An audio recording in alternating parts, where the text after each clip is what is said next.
name is Jim Norman, and I'm the president of the Delhi District Chamber of Commerce. The Chamber of Commerce is pleased to organize and sponsor this event. We are the voice of the business community in Delhi and area, and as such, have an advocacy role with the municipal government and also the provincial and federal advocacy through our membership with the Ontario Canadian Chambers of Commerce. Our goal is to help the community make informed decisions. Tonight, we'll learn more about our candidates running for the federal riding of Haldimand-Norfolk. The federal election has a direct impact on all of us and allows us an opportunity to review the progress made and cast our votes for a team that we feel will move Canada forward in the future and for a candidate that provides strong representation for our community. This is what democracy in Canada is all about. Please ask the questions that you feel that need to be asked, and as all of us need to understand the visions and commitments from each of the candidates. I'd be remiss if I did not thank the organizing committee from the Chamber. If I can call your name, we have Doug Mordert and Sharon Lang who are with us today. We also have Ken Hansen as well, and Don and Rebecca Murphy, who are busy tonight with their business. Thank you.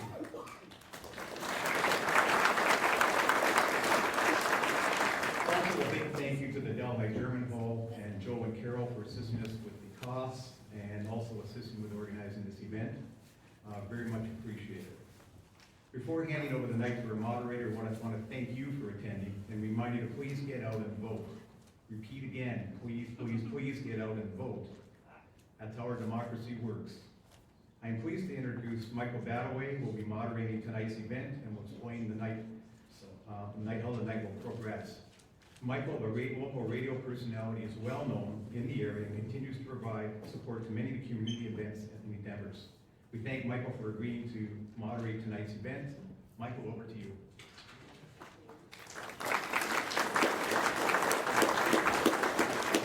Thank you, Jim. Before we begin, I would just like to announce that the candidate for the New Democratic Party, Adrian Roberts, is not able to join us tonight due to illness. Now, as Jim mentioned, just by showing up here tonight, you're indicating that you believe in our democratic process. We live in the greatest country in the world, according to me, and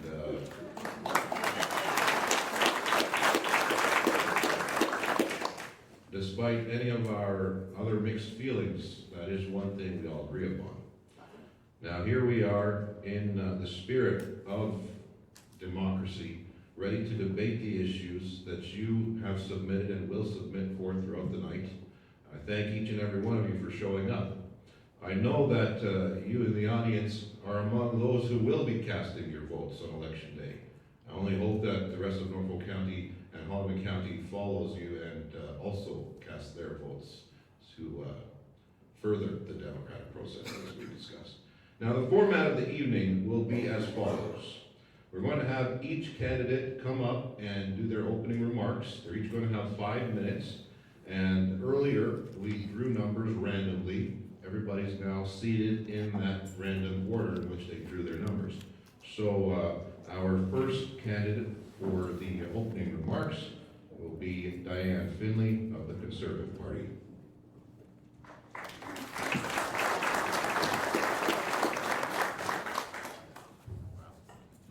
Well, good evening, ladies and gentlemen. First of all, thank you to the Delhi Chamber of Commerce for hosting this evening. Thanks to all of you for coming out. And thanks to all of the candidates for presenting themselves in this election. It's a big job, but it's an important job, and you're all to be commended for your dedication. And I have to thank the citizens of Haldimand-Norfolk for having given me the tremendous privilege of representing them in Parliament again for the last 4 years. Rest assured that I have given my utmost to earn that trust and to honor it. Now, on to the fun stuff. So has anybody here looked at their gas bill this month? Did you see anything different about it? How about that little line at the bottom that said carbon tax? Did you see something about carbon tax when you filled up your gas tank? Yep, they're putting that on everything. And they've only just begun. The parliamentary budget officer says the current carbon tax won't do a thing for the environment. To have any impact at all, it'll have to be at least 5 times higher, and the price of gas will have to jump 31 cents a liter. That will cost the average family $1,150 a year. And Environment Canada itself already has plans to set the carbon tax at 15 times higher than it is right now. So what does that mean for you? Well, it means that the price of groceries, heating, and anything at all that has to be shipped is going to cost more too. So why is Justin Trudeau doing this to you? Well, it's quite simple. Because he needs more money to pay for his promises, his deficits, and his ballooning debt. This week, he announced that he has no plans to ever balance the federal budget. But he is promising $57 billion in new goodies with no way to pay for them. No way at all. Sad thing is that he's using these goodies to try to buy your vote with your money and your children's money. But the good news is that the Conservatives have a real alternative, a real plan to protect the environment that will also make life more affordable for you. It comes down to technology versus taxes. And we have a 60-page plan with 55 specific, realistic, and achievable policy commitments. Under this plan, it will not be free to pollute, and unlike the Liberal scheme, there won't be any sweetheart deals for big emitters who right now can pay no taxes on up to 90% of their emissions. Did you know that if you were to shut down Canada's entire economy for 1 year, that it would take China only 21 days to replace our emissions? That's why we need to support and encourage the innovative Canadian companies who are world leaders in developing great technologies for protecting the environment. We need to help them export their environmental excellence so that we can take the climate change challenge and the fight global, where we, as Canadians, can have a real impact. And no domestic carbon tax will ever have that effect. Speaking of taxes, well, we want you to pay less of them. And that's why a Conservative government will eliminate the carbon tax, introduce a universal tax cut for everyone, increase the seniors' age credit, introduce a green homes tax credit, make EI parental and maternity benefits tax-free, and provide tax credits for your kids' and grandkids' sports, music, and learning activities. So ladies and gentlemen, as you listen to the responses tonight, please consider, who do you trust to make life affordable so that you can get ahead?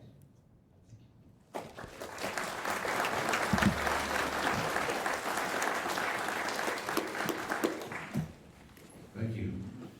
Our next candidate is from the Liberal Party, and our representative tonight is Kim Huffman.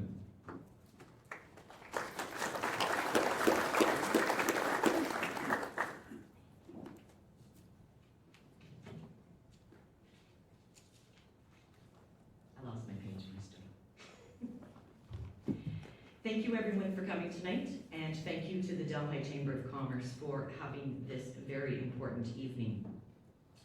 I'm glad to see such engagement in the Delhi area, and I would also like to point out that it's very encouraging to myself to see some youth in the audience tonight. So hats off to you for coming out and getting informed as to what this election is about. This election is a very important election. For those of you who don't know me, I'm Kim Huffman. I was raised in Haldimand and currently live in Norfolk. My husband Larry and I have raised our 4 children, Carly, Braden, Abby, and Ben, in Haldimand, Norfolk. I'm truly a homegrown candidate.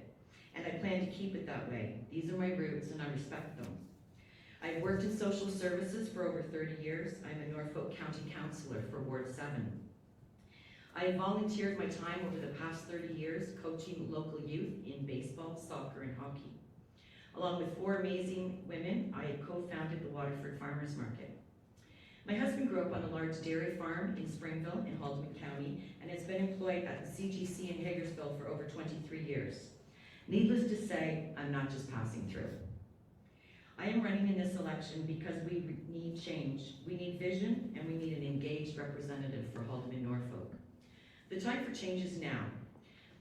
We cannot afford another term of the leadership that we have had for our communities. I respectfully ask what the Conservative representation has brought to Haldimand Norfolk in the past 15 years. We literally have no new development in sustainable industry. We have critical water issues. We have thousands of residents without high-speed internet, and the list goes on. There we have millions of dollars that are available federally for rural municipalities, and we have received little to none in the past 15 years. I live the experience of most residents of Haldimand Norfolk on a daily basis. One of the first things I will do as your elected MP is to meet with municipal councils in Haldimand and Norfolk. I will host town hall meetings to engage with constituents. After all, I am representing you, and it's your voice that matters. Myself and my team will be at community events, but more importantly, we will be engaged in our community on a regular basis. In regards to facts, it would be great if we can focus on facts tonight. The fact does remain is that currently Canadians do not pay more tax than they previously did. They pay less tax. The carbon tax is proven worldwide to work. There are no other manners in which you can control pollution. You have your industry, you have your innovation, but you must have a carbon tax. We recently heard from the leader of the Conservative Party that the carbon tax doesn't work, and it didn't work in BC. Meanwhile, experts, scientists know for a fact that it does work. The reason that the numbers may not have been so high is because of the exponential growth in BC over the last number of years. We have a plan, we have a climate action plan. The Green Party has a climate action plan, and the NDPs also do. So together with our friends in those parties, we can be successful in this area. I'd also like to mention that it's time for the majority of residents to be represented in Haldimand and Norfolk. Over 60% of the constituents in Haldimand and Norfolk do not support the Conservative Party. When we look at tax credits are not cuts. If you're looking as a parent for children who are in hockey, gymnastics, dance, we all know how quickly those bills add up. A $1,000 tax credit is at 3%. That's $30. That's barely enough to get you one meal at the booth for your family. So I feel that it's important to look at change and that we have a vision going forward for Haldimand Norfolk. I thank you tonight for coming, and I hope to answer more questions as the night goes through. Thank you very much.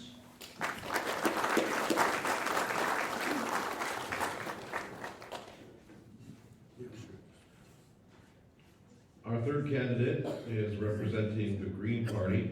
Please welcome Brooke Martin.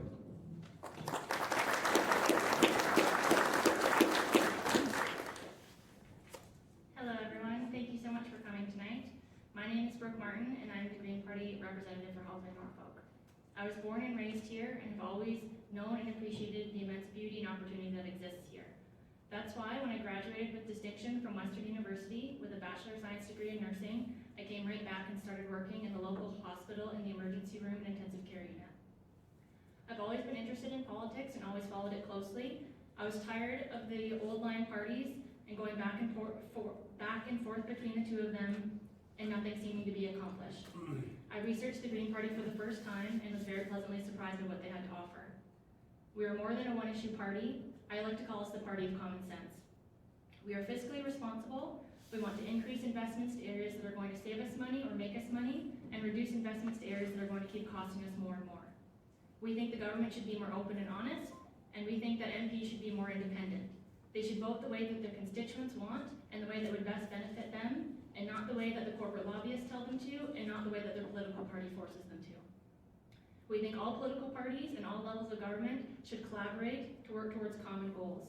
This us versus them mentality ends up blocking good ideas and wastes time and money. We believe the government should use a triple bottom line approach, where we not only consider the economic benefit, but we also consider the social and environmental costs and benefits as well. Tonight, I will most likely touch on some initiatives that typically fall under the provincial and municipal umbrella. That is because the Green Party believes that we should work across all levels of government to work on common goals and to collaborate. We would develop a Council of Canadians that would have representatives from the federal, provincial, and municipal levels, as well as have Indigenous representation. This would allow us to give municipal representatives a seat at the policy-making table. We would properly fund provincial and municipal programs to ensure that they can invest in healthcare, infrastructure, and housing.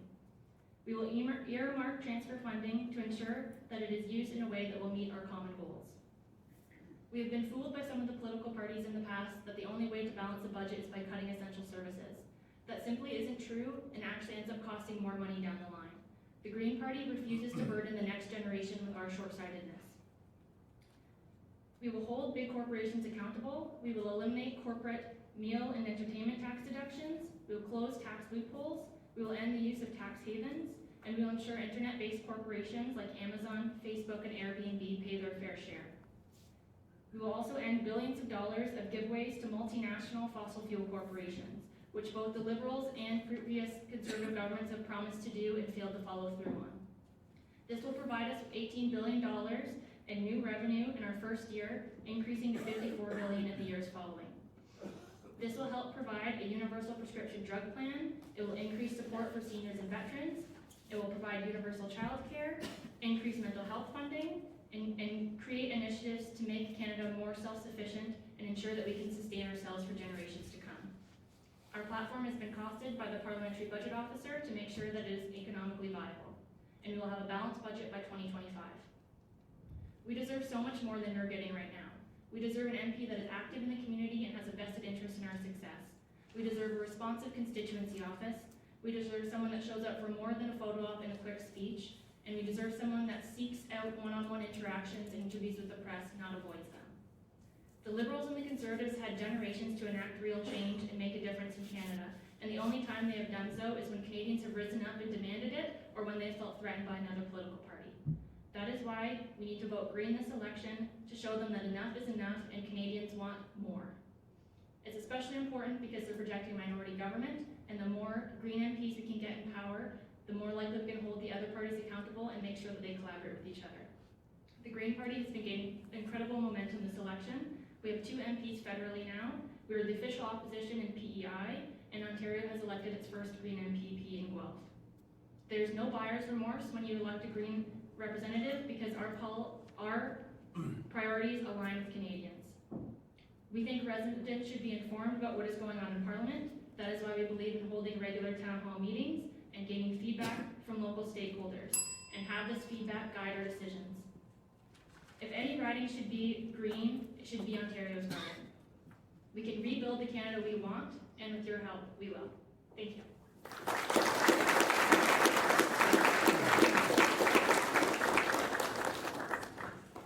Our next speaker is from the Veterans Coalition Party, Harold Stewart.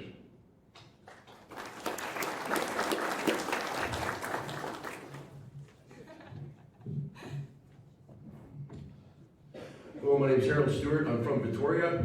My ancestors, they were United Empire Loyalists. They settled the Long Point region in the 1730s. The Stewart side of the family, they came from Ireland. Before that, they were freedom fighters in Scotland. 1746, they fought the Battle of Culloden and they lost. They fled, they were refugees, and they fled to Ireland. Coming to Canada in 1897 after the potato famine. They came over with about 100 people. They were blacksmiths, first firemen. First World War, my great-grandfather fought, survived. He had one eye that you can see out of. Fought in the trenches. I'm named after him, Harold Stewart. My grandfather fought D-Day, World War II, survived.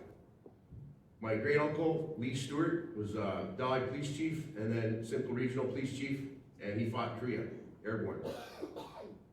And I served in Bosnia, Rota 7, M&D Southwest, and I had 3 close calls and it turned my hair white. I'm 43 years old, I have 3 kids, and some of the gray hairs are from the kids, but mostly the gray hairs are from overseas and the bullets whizzing by. Quick story about overseas. One day I was driving into out of Gamache, MD Southwest. We were coming around a switchback, and it was raining. It stopped. The clouds opened up. A beam of light come down from the heavens, and it shined on something on the road. I had a shiver up the back of my neck, so I continued to drive around. The sergeant major was hitting me in the head, telling me to hurry up. We were late for an old group in Livno. That was the next town over. And we got up to the point where I seen the shimmer on the road, and I stopped, and there was a trip line with a little dewdrop and attached to 680 personnel mines. It would have killed us. I have a purpose. Overseas, I survived 3 times. I had a lung incident about a year and a half ago, and I survived that also. I won't get into that story. My dad, he recently retired from Briars. He worked 48 years at Briars. He dropped out of school when he was in grade 10. He was 15. Give half his paychecks to his parents. And I learned work ethic from my dad. He never quit. He was too stubborn to retire when he retired, so he kept working over in Port Rowan, Vital Village, doing odd jobs for people. And he suffered a hernia, trying to make extra money because he couldn't afford to retire. He passed away December 9th for complications from a hernia operation. Won't get into detail, but I miss my dad, and my kids miss their papa. One of my main concerns in this campaign is CPP, old age security, and treating our seniors with respect. How many people in this room are on CPP and old age security? Can you put your hand, please? How many people in this room think that $1,100 or $600 a month is enough to live on, to pay your rent? How many people? A lot of people shaking their heads no. Veterans Coalition Party of Canada will make CPP tax-free. We will increase old age security to a livable standard, and we will increase CPP. How are we going to do that? Okay. CPP, IB Board, Canadian Pension Plan Investment Board, handed out $302 billion last year to foreign governments. There it goes. All your hard-earned money over the years, all the times you broke your back and slugged and bust your knuckles on some transmission, your money's going to China. And China does get some of that money. And these states and Russia, look it up. CPP-IB Board 2018. $302 billion in foreign investments. Only 1% return. We would have got a better return in the Canada Trust or the Bank of Montreal uptown. Seriously, people, the government's been ripping us off for years. For 152 years, we've been voting red, blue. For what? For nothing. They're laughing at us. They're laughing at the vets. They're laughing at the seniors. They're laughing at all of us. When's enough is enough. I will stand up and fight for all the Norfolk, and I will stand up and fight for the people of this area, and when we will lower taxes. Income tax will lower. Business tax we will lower. Farm tax we will lower. We're introduce cannabis cures for cancer. That's right. Cannabis cures cancer. My name is Harold Stewart, and I would love to represent you in Ottawa as Halton Norfolk MP for the Veterans Coalition Party of Canada. God bless and have a good night.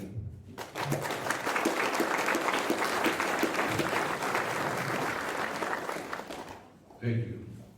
Our next speaker is the People's Party of Canada. Please welcome Bob Forbes.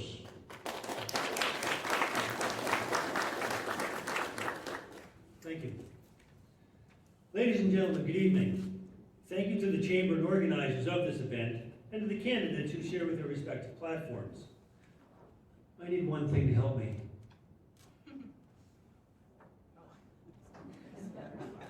There we go. Well, I thought it might be useful to be able to share a few things with you about myself so the voters can get to know me. I'm the middle of 5 children with my mom and dad, and my dad was an Irish immigrant who came to Canada back in the late 40s. And my mother, too, was a nurse. I was quite happily retired after working for Johnson & Johnson for 30 years in the healthcare business. And I've been happily married for 36 years, too, to my lovely wife, Mona. We got a couple of daughters as well. But over the years, I've seen much squandering of tax dollars. I've seen a lot of infighting and bickering amongst politicians, stonewalling at committees, and politicians working overtime to cover up the truth and keep secret from you, from Canadians, much that reflects poorly on politicians. Pick a party, same old, same old. One of the biggest challenges that we face as Canadians is the runaway spends of various governments, both current Liberals and previous Conservatives, and all the promises that they make. At latest count, the Liberals seem to want to buy your vote to the tune of about $100 billion over the next few years. Mother of the archangels, where does that money come from? We are taxed more these days than ever before in our lifetimes. Politicians blowing money out the doors. If it's not to buy your next vote, it's to buy a seat at the United Nations or to curry favor for special interests in promoting themselves even further. Regardless, these hard-earned tax dollars should be going to you, to us, to the Canadians who need and deserve it. We've got a couple of $1 billion going to African countries to fight climate change. Do you really believe that African dictators are going to spend your money wisely? I don't think so. Let's bring that money home. We need full accountability and transparency on many of these issues. We have young families who are trying to buy their first home, students graduating with crushing loads of debt, seniors who cannot make ends meet. As Canadians, we are a compassionate lot of people, and we need to be around the world to help for environmental and humanitarian emergencies. In places, for example, where Christians are being persecuted because of their religious beliefs, we can and must help out. How about a couple of $100 million going to help China, building roads and bridges over there? Really? We're paying money into China when they're locking up our citizens? How about blocking soy and farm produce shipments and pork products? Really? We need to get this money back into Canada. You know, there's a place not too far from here called the Legion, a revered place to support the many men and women who gave up so much for so many of us. Yet through successive versions of Liberal and Conservative governments, injured and disabled vets have had their allowances and payments clawed back. It's simply unconscionable. Veterans have done so much to help us live in this place we call Canada. They deserve so much better. But recently, Trudeau told them, the vets, you're asking for more than we can give you right now. Then there's the Trudeau scandals of throwing cabinet ministers on the bus. Yes, Houston, we do have a problem. We at the People's Party are doing politics differently. Our policies are different from the same old style of political parties from the past in that we will not buy your vote. We will not buy your vote. And to our media friend, Monty Sonnenberg over here of the Simcoe Reformer, I will not apologize for this. That's right, folks, I will not buy your vote. We are different. We will end corporate welfare. We will cut foreign handouts. We will cut corporate taxes. We will fix interprovincial equalization payments. We will eliminate the carbon tax. We will fix the tax codes to reduce taxes. We will remove interprovincial trade barriers. We will abolish the dairy and poultry cartels. We will repeal multiculturalism. All the other parties are driving us deeper into debt, promising you anything and everything. The People's Party of Canada is just the opposite. We will not buy your vote, folks. We will stop all the wasteful spends. The benefit of this is we all win. We all see more money in our own wallets. These are the bold reforms of the People's Party of Canada. Together, we can bring Canada back and unleash our economic potential. Together, we can win. On October 21, I respectfully ask for your support. Bob Forbes for the People's Party of Canada. Thank you.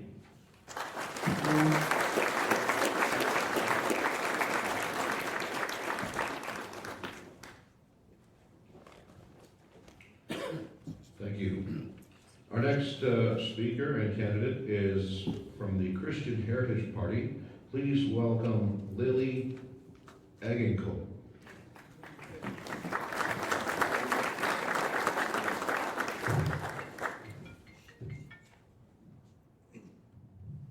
Good evening. My name is Lily Eggink, and I am your candidate for the Christian Heritage Party of Canada. I'd like to thank you all for inviting me to this event, even though Christian Heritage Party is not one of the major parties. It will be evident tonight that I am not a well-versed politician. Politics have become little more than a popularity contest of taxpayer-funded giveaways, negative labeling, and name-calling, rather than what it should be, which is constructive dialogue around fact-based social policy and governance. Here I am, a single mother who is courageous, a small business owner who does not take things for granted, and an overseas missionary who fights for what is right. Here I am, participating in politics because of my concern for Canadian governance, which has clearly ignored the preamble to the Canadian Charter of Rights and Freedoms, which reads, whereas Canada is founded upon principles that recognize the supremacy of God and the rule of law. For over 30 years, this preamble has been the Christian Heritage Party of Canada's solid and unchanging foundation. Unlike all other parties who are founded on popularism, a base which is constantly shifting and moving further and further from the principles that recognize the supremacy of God and the rule of law. CHP has taken a stand for life, family, and freedom. Life is the primary human right. Without life, no other right has any meaning. Life is to be valued and respected at all stages of human development. All humans should be entitled to their human rights. CHP Canada is the only federal party with a policy of protecting human life from conception to natural death. Reproductive rights give us the right to choose to reproduce or not. When we choose to enter into a reproductive act which causes the production of another human being, we do not have the right to kill that human. Reproduction rights end once reproduction has occurred. Human rights kick in then. These boys and girls are equally entitled to their human rights, their right to life, to reproduce, to freedom of speech, and every other human right. Abortion is not a charter-protected right, and it should be defunded, not defended by the federal government. CHP Canada fights for all of our innocent Canadian citizens. Families are the building blocks of society. Strong families make strong communities. With the onset of child aversion, we have seen a skyrocketing of illegitimacy, adultery, and divorce. Marriage is no longer a binding contract with God. Parents are being disciplined for disciplining their children. CHP encourages strong family growth by promoting parental childcare during the formative years through the reduction of taxes, the cost of living, and the price of housing. We would take steps to reduce divorce and broken homes, restore a sense of hope and purpose to young people, and make stay-at-home parenting affordable. CHP Canada fights for a strong family foundation. Freedom. Freedom to peacefully speak your mind, worship, own a home, even the freedom to change your mind, are rights to be protected. To me, the most important is freedom of speech. The lack of freedom of speech is a common attribute of dictatorship and tyrannical regime. CHP Canada believes that Canadians must be free to believe or not believe, and to have the freedom to peacefully express those beliefs publicly without fear of persecution or prosecution. If Canadians do not have the freedom to speak publicly and to scrutinize public policy, we will be subject to tyrannical regimes. CHP Canada fights for freedom. Life, family, and freedom are things worth fighting for. I caution you, be careful as to what you vote for. Don't vote against something that you don't believe in. Instead, I ask you to vote for something that you do. Vote Christian Heritage Party of Canada. Vote Lily Egging. Thank you.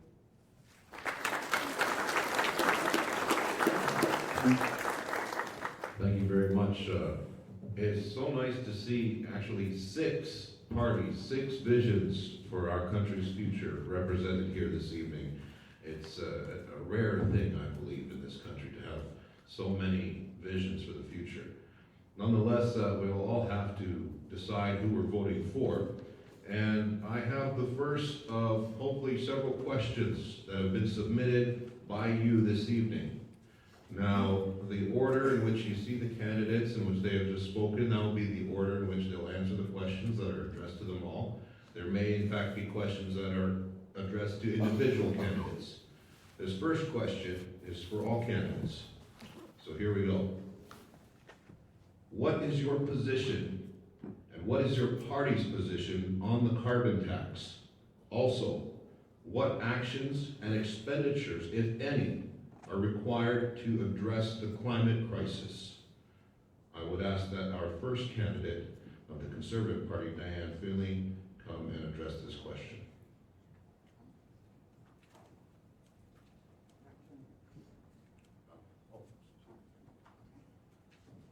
My apologies. Stacy. We'll figure it.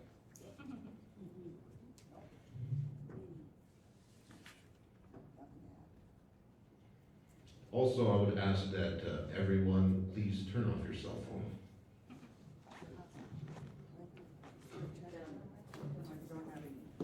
There's a little on switch on the, yeah, right there. Perfect. Would you like me to repeat the question, or? There we go. Can you hear me now? Can you hear me? Good. Well, as I said in my opening remarks, it's important that we eliminate the carbon tax because it's not going to help the environment. In fact, if you take a look at it, you're taking your money and then saying, oh yeah, but we'll give it back to you. How is that going to help the environment? It's going to create jobs and a lot of paperwork. But the big emitters will not have to pay taxes on up to 90% of their emissions. Instead, we would bring in technology. We would provide funding for homeowners to do green upgrades to their houses and get tax credits. We would make sure that we support some of the brilliant companies that we have in Canada coming up with genius solutions and export those around the world. 30 seconds. And export those around the world. Simple example, a company in Montreal makes something that is for use in coal-fired power plants. 50. And we just applied that in Canada, it wouldn't do much good. But if we replaced it, put it in just 10% of coal-fired plants in China, that would make half of Canada's emissions go away. Okay. Our next candidate, Kim Huffman of the Liberal Party, same question. There is no issue more important than. You want to get right on top of it. There we go. Okay. Can you hear me? There is no issue more important to our future than fighting climate change. That's why Justin Trudeau and the Liberal team have a strong plan to protect a clean environment and grow the economy. And it's working for Canadians. Pollution is no longer free, and Canadians have created more than 1.1 million new jobs since 2015. With our plan, we are taking real action to fight climate change. The economy will continue to grow, and the vast majority of Canadian families will be better off. In regards to the carbon tax, I do recall receiving my mail that from our local honorable representative, and it did not state at all that individuals received their refund for the carbon tax on their income tax. So we did receive our money back on the carbon tax. The only people who need to pay are the polluters. Putting a price on pollution to fight climate change and put money back in the pockets of Canadian families. We've launched the Oceans Protection Plan, which is the single largest investment in Canadian history to protect our oceans. Okay. Okay, I'm confused. Let me just clarify. Is that first bell 30 seconds? 15 seconds. Okay, Okay. perfect. 15 seconds remaining. Awesome. So our next speaker is from the Green Party again, Brooke Martin, same question. So it has been proven that the carbon fee does work, but there are other ways to reduce emissions, and I think those need to be focused on and not just the carbon fee. We would like to invest in public electric high-speed transport, electric rail, which is already, Canada is one of the only developed countries to not have it, and actually Bombardier, a Canadian company, has developed lines throughout the world, and Canada is the only country yet to have one. We would also retrofit homes to reduce emissions that way, and it would save taxpayers money because they would save money on heating and cooling costs. It would also provide a lot of jobs in the trades. And high-speed rail would also decrease traffic congestion and decrease traffic accidents.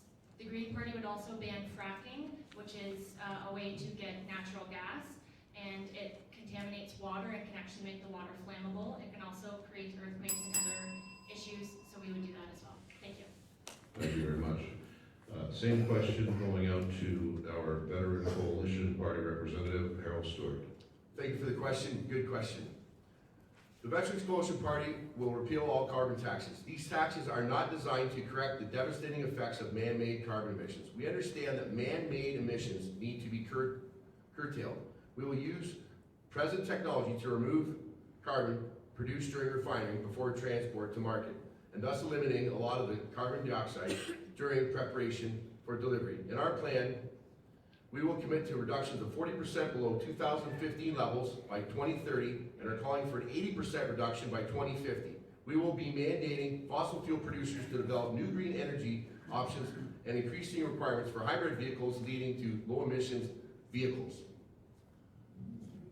46.6 cents on a liter of fuel in Ontario is tax. Carbon tax would just increase that. We are not for the carbon tax. Thank you. Thank you. All right, same question going out to the People's Party of Canada, Bob Forbes. Our position on the carbon tax is really simple. Day one, job one, that carbon tax will go away. But we do know that their climate is changing, but the climate has been changing forever. We believe that the human impact on CO2 production is not the primary cause of this climate change. We will ensure that the EPA rules are followed in play across all industries to ensure that our natural resources are protected. But again, day one, job one, the carbon tax will disappear. Thank you. And finally, last but not least, from the Christian Heritage Party, Lily Eggick. We object to the carbon tax on several grounds. Higher levels of carbon dioxide enhance plant growth and production and increases plant tolerance for soil infertility, weeds, insects, disease, and drought. We need CO2 in order to grow crops. This tax will not reduce climate change. It will increase the cost of goods and services, penalizing Canadians for heat, light, food, and clothing. Natural resources are under provincial jurisdiction. The federal government is breaching the British North America Act, of which our Constitution is a part of, by attempting to force provinces to charge taxes. The conclusion that CO2 causes climate change is an unproven theory. Extreme weather events have been happening for thousands of years. There are many scientists that do not accept that climate change is caused by humans.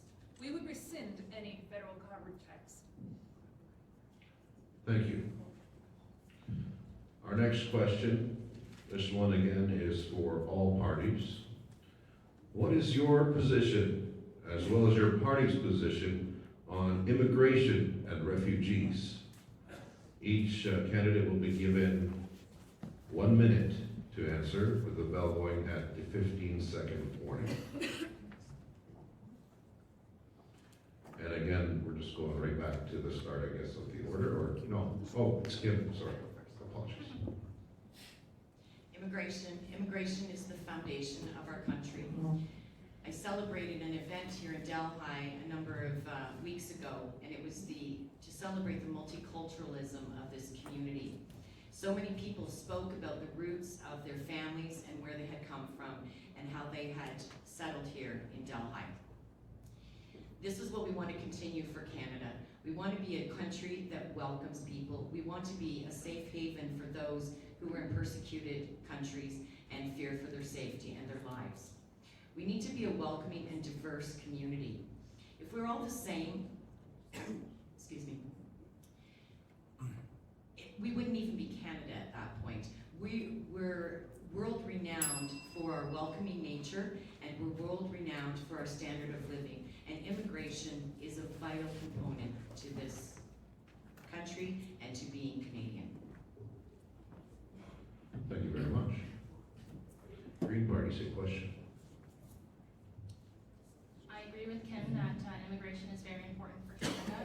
I think a lot of immigrants bring a lot of skills and knowledge, and especially with Canada's fertility rate being what it is, we aren't currently replacing ourselves, so we need immigrants to make sure that we restore the working class and that we can continue to pay into our pension plan, people can continue to retire and be supported by the government. One thing that the Green Party really wants to focus on is fair trade over free trade, to ensure that we are giving countries in third worlds a living wage, so we can reduce the amount of support that we need to give them, and so we can reduce the amount of refugees that are coming here. We would also educate them about sustainability initiatives, like restoring forests, which would reduce drought and flooding, which would also reduce political tension and reduce the amount of refugees seeking other countries to move to. Thank you. All right, Veterans Coalition Party. Thank you for the question. That's a great question. The Veterans Coalition Party of Canada will put a 2-year moratorium on immigration. We will revamp the immigration process with the intent of returning it to supporting the economy. After repairing the immigration process, we will return to a stepped immigration process over the next 4 years. There is no war in upstate New York. There is no reason that they should be coming across the border in Quebec. They're economic migrants with their hand out. They're wearing Rolex watches, Gucci bags. There's no war in upstate New York. They're using a United Nations loophole, a third country agreement to land in Canada and claim refugee status. And we're paying a lot of money to keep them here in hotels. And you know what, frankly, I would love to be an immigrant here, and I'd probably get more pay than I do now. And probably everybody in this room probably doesn't get as much pay as some of the people sitting up with their feet up at the Sheraton in Toronto right now. Mooching off us. Like, I'm sick and tired of it. Like, come on, people, enough is enough. Like, when are we gonna wake up and smell the coffee? Okay, Thank you. and same question being directed at the People's Party of Canada. 350,000 immigrants coming into Canada right now is way too high, not sustainable. We will reduce that number to 150,000 maximum and ensure that 50% of those are what we call economic immigrants. We welcome all, but need to ensure 50% are economic immigrants with the skills, education, and the language requirements to meet our needs here in Canada. Not to meet the needs of the United Nations, we have to fix Canadian needs first. We will do what's best for Canada. Canada must not become, because it already is, the welfare nation of the world. And same question being directed at the Christian Heritage Party. Even today's First Nations peoples were at one time immigrants to this continent, although they arrived long before Europeans. Refugees are those fleeing from imminent threat of danger or death in their countries. Canada is known for its safe refuge or asylum for those who legitimately claim refugee status. However, we have this agreement called the Canada-US Safe Third Country Agreement. Under this agreement, people coming from the US into Canada cannot legitimately claim refugee status in Canada because they are already in a safe country. Canada must stop allowing people to flood into our country from the US on the phony claim of refugee status. They are economic migrants, not refugees. Canada should enforce its existing borders and refuse to accept any refugee claims from those crossing into Canada from the US. There's currently a family that is being exported, who is a Christian family, and they're being exported back to a Muslim country where their family has announced Fatwa on them, and they're at risk of death, and yet our country is sending them back, even though they are workers. Thank you very much for all your responses. Oh, and of course,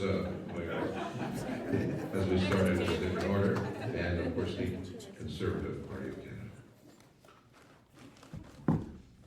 Well, as a former immigration minister, this is a very important issue to me.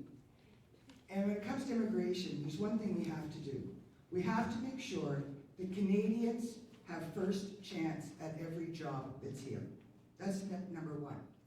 But with the way our population growth is dwindling, we don't have enough people with the right skills to fill all the jobs. So a priority for immigration has to be on making sure we get the right people with the right skills for the jobs that Canadian employers need to fill. What we do not need is, as has been described, people who are taking advantage of our generosity, claiming to be refugees. When they're coming across the border from the US, they're not being persecuted, not at all. There are millions of people in the world who are being persecuted. We need to bring back a refugee system that includes fairness, order, and compassion for real refugees. That's what we've always done. Thank you very much. At this time, I would like to remind the audience members that if you wish at any time to submit a written question during the question period, simply raise your hand. A runner will come to you with a clipboard and a question sheet as well as a pen. You can write down your question and we will put it into the rotation. The runner will, of course, take it to be reviewed. Now, we will go on to our next question. This one, again, is for all candidates. Why are you the best candidate to represent Haldimand Norfolk And what are your plans to engage with the citizens of our riding? We're going to start with the Green Party. I think that I'm the best representative because I am seeing things from a different perspective. I am from a younger generation. I also have a healthcare background, and I think that would be an asset in Ottawa. To create more conversations with people between the representative and the people of Halton and Norfolk, I would start holding regular town halls where I would engage with stakeholders on the issues that are going on in Parliament. The Green Party strongly believes that voters should be informed about the issues that are happening in Parliament and what the representative is doing to help those issues. We would get feedback from the local stakeholders and have that feedback actually change what our decision is going to be. We would use science and evidence as well. I am also a strong and active community member in Halton and Norfolk.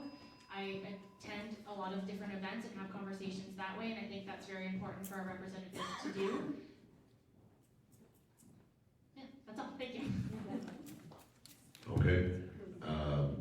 We would like to invite our next candidate, Harold Stewart from the Veterans Coalition Party of Canada. Same question. Anytime you're ready. This is a suggestion book for you guys to put a suggestion in. You pass it around. Our party works on suggestions. We built a political party out of nothing over the last year and a half. I got a phone call from Nova Scotia.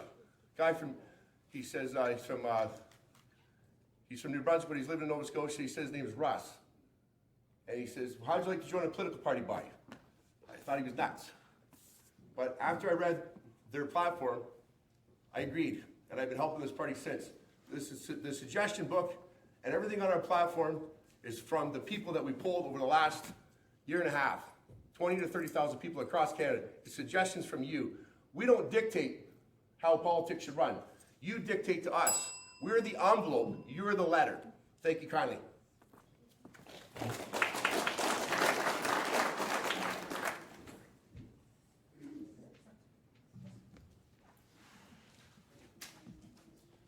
Okay. I didn't catch that. Something about the book in the back. Yeah, I think what we'll do is we'll just put the book at the back. if you Oh, don't well, mind. okay. So- If you want to leave the book in the back for the Yeah, for we'll people do to take a look at, Sure. their leisure. To add a question, or add a statement to the platform point.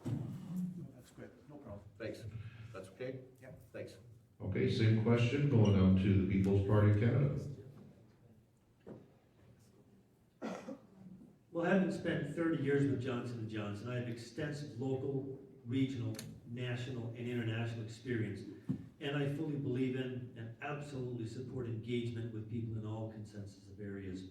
We have to get the right people to the right table at the right time in the right sequence. And that's how I've succeeded for 30 years in the corporate world, and it will be no difference. We must engage the right people at the right time. It's really not rocket science. It's pretty simple. Thank you very much. Same question going out to the Christian Heritage Party, please.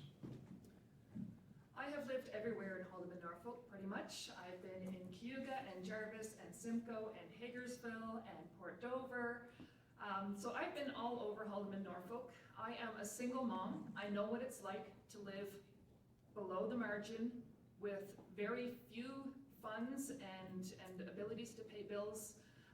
We're talking about arts and sports. My kids couldn't afford that, even with a tax credit. So I know what it's like to do without. I know how to live on a budget. I know how to build a business. I've built my own successful business, and I do not have any debt. And I would do my best to make sure that this country does its best to pay off their mortgage debt also. Yeah, I've dealt with mental health issues. My son, for years, was in and out of different hospitals and psych wards and group homes for anxiety, depression, and suicide attempts. So I've been where a lot of you are, and I will serve you, and you can bring your concerns to me. Thank you. Thank you very much. Same question. This time directed at the Conservative Party of Canada. Well, I've had the privilege of representing this riding for many years. The place where I grew up, the place where I've lived most of my life, where my family goes back 200 years. I also have 25 years of senior management experience wide range of companies, both public and private sectors. That really helps when I'm trying to help constituents or when we're trying to make decisions at the cabinet table. And I did spend 10 years as part of Stephen Harper's cabinet. Because of that, I was able to deliver to this riding over $400 million worth of products and services, including the tobacco transition program, the Sand Plains funding, renovations to this building and to the arena. Ladies and gentlemen, I have the passion, I have the experience, and I have the commitment.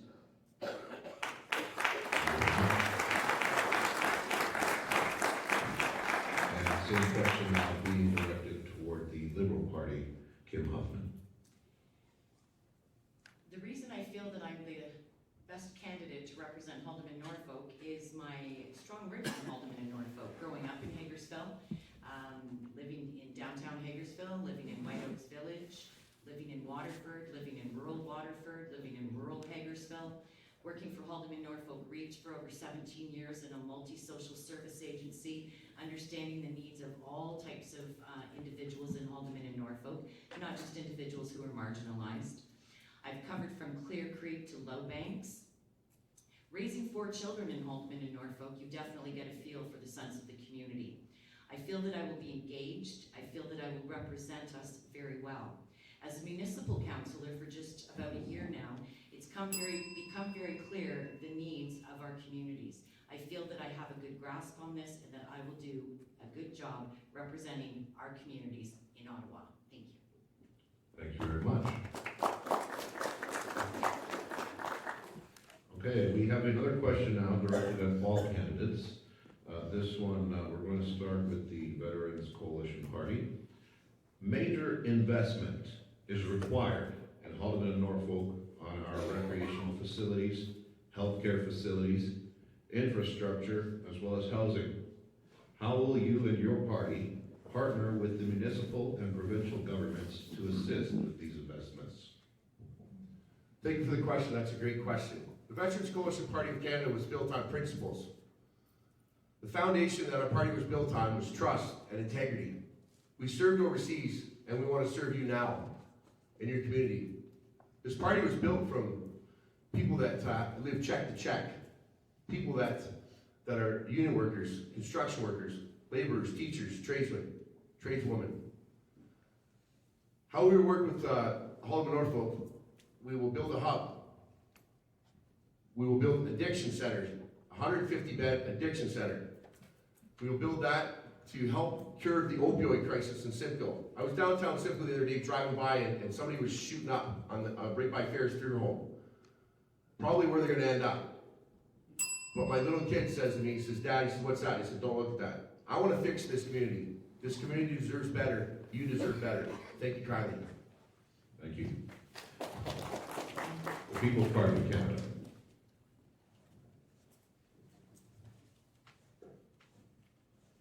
We must always ensure that in these types of problems where we need infrastructure in place, that we have the plans, the resources, the capacity, and the experience, but most importantly, the money to put these shovels in the ground to get these resources built.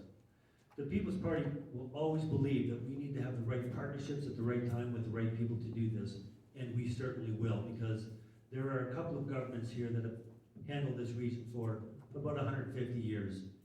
And we still have problems. It's not like they haven't had a chance to know that we're going to have some growth in the region. They've had a lot of years to figure it out. We need some serious fixes to go with, to move forward. Thank you. And the Christian Heritage Party. I'm going to focus on the healthcare part of that. More emphasis should be placed on preventative care and alternative medicine. Big Pharma must not maintain its monopoly on treatment protocols and access to drugs. CHP would shorten waiting lists for urgent treatments by credentializing more qualified doctors and defunding elective procedures such as abortion, euthanasia, and gender reassignment surgery. The Liberal government has promised to spend $7.1 billion by 2030 on abortion. Imagine what kind of care could be given with that amount of money being put back into our own country rather than into international killing of children. Thank you.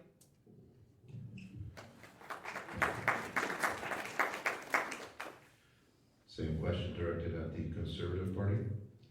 Well, the Conservative Party recognizes and understands very well the needs of rural communities like ours. That's why we've made commitments to increase funding, specifically for smaller police departments like we have, so that they can afford the technology that will help them fight crime better. We also recognize that communities like ours have problems with healthcare facilities in terms of wait times for imaging. So we've designated $1.5 billion just to finance MRIs and CT scanners in places like ours. We've been trying to raise money for Norfolk General for a while for that. But we also want to make sure that we're working with our municipalities. That's why we would have a Minister for Rural Affairs. And that would allow programs for funding things like the Hub, which is a project I've been working on, not just with this mayor, but the two previous ones as well. I would continue to meet with those mayors, with the councils, to make sure that I understand how best I can help them. Thank you. And the same question directed at the Liberal Party, please. Actually, Michael, could you just repeat the question? Absolutely. Major investment is required in Halton, Norfolk on recreational facilities, healthcare facilities, infrastructure, as well as housing. How will you and your party partner with the municipal and provincial governments to assist with these investments? Thank you. There's a lot to cover in one question. I'll very quickly go through. In terms of the recreational facilities, when we're looking at the hub that is going to be built in Norfolk County, working collaboratively with the municipalities in allowing them to access the funding that they require. Those funding dollars would be 1/3 provincial, 1/3 federal, 1/3 municipal.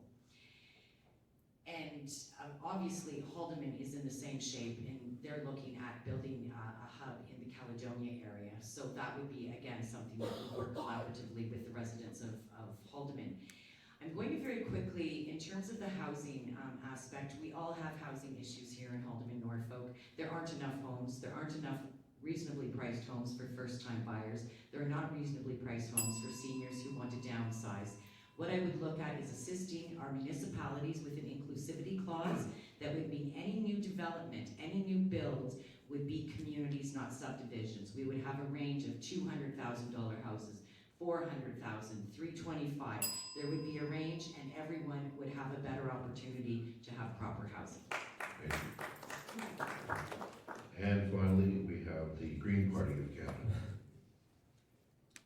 One of the big issues with what's going on in Halton, Norfolk, is the fact that municipalities are severely underfunded. Right now, they get about 10% of the tax revenue, whereas the federal government gets about 45% and the rest goes to provincial. That simply isn't enough to do all of the things that municipalities are taxed to do. We will provide transfer funding and tax credits to municipalities to ensure that they can invest in infrastructure. We will also encourage Canadians and housing developers to look at other housing models like co-op housing and accessory dwelling units like basement apartments and tiny houses. We will ensure municipalities have predictable and reliable funding so they are not at the whim of the premiers. And we will allocate 1% of GST to municipal infrastructure and housing. Thank you. Thank you. Our next question, we're going to start with the People's Party of Canada this time around. And the question is as follows. What is your opinion on gun control laws for Canada? Are additional laws required, or are there too many laws currently?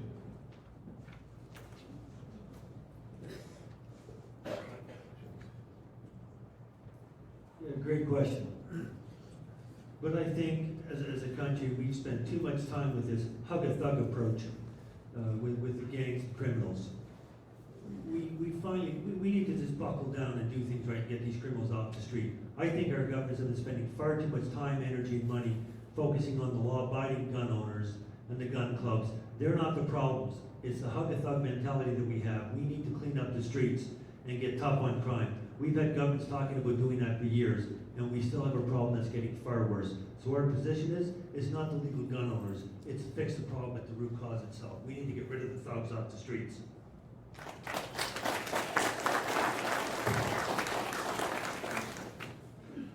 The Christian Heritage Party, same question. With gun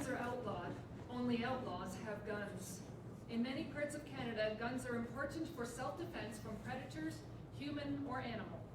Outlawing self-defense deprives people of their ability to defend their most basic right, the right to life. The plague of shootings across the country is not due to the increase in firearm ownership, but to the decrease in morality, family stability, and personal dignity and church attendance. Guns are problematic because so much damage can be done in such a short period of time. But for those who are angry and out of control, knives, hammers, and cars are also serious weapons. Should we ban them as well?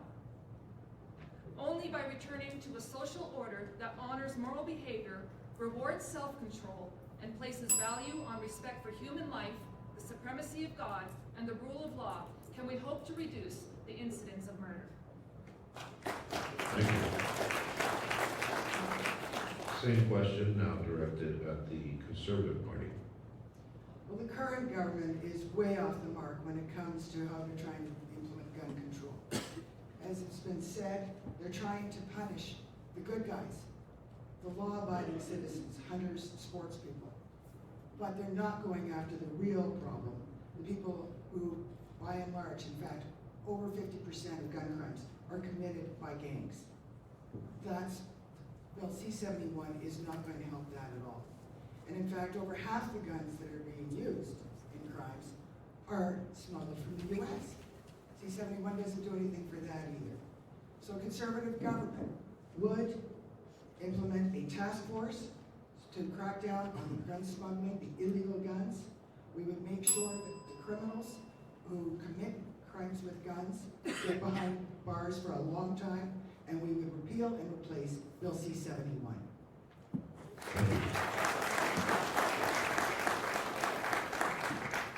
Same question now directed at the Liberal Party.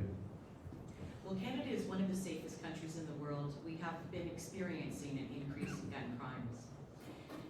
Illegal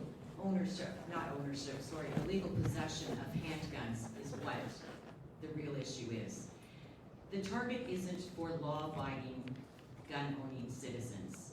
Those people are following the rules. What we're looking to do, the Liberal Party is looking to enhance the criminal background checks for individuals, looking at past incidences of mental health, domestic violence, or threat to themselves or others. When we're looking at banning assault rifles, we're looking at not just the individuals. Sorry, it's hard to explain, I guess, in the sense I had a great conversation with a gentleman the other day who was the Canadian Firearms Coalition, and I know that there's 2.2 law-abiding gun owners in Canada. Our plan is not to affect their rights. Our plan is to get the illegal handguns and assault rifles off the streets. Thank you. Same question now directed at the Green Party of Canada. I agree that legal gun owners are not the problem. I think what we need to do is invest in better border security to ensure that guns are not being smuggled through, as well as drugs. We need to ensure that we have better tracking on guns, and that we need to reduce poverty and the things that get people involved with gangs in the first place. We need to stop the upstream problem that causes the violence and causes the need for these guns in the first place. We also need to ensure that hunters are not negatively affected by any of these changes in law, because hunting is the most sustainable way to eat meat, and especially in this area, it's a big driver for a lot of people here, and I support hunting, and we need to make sure that those people are not adversely affected.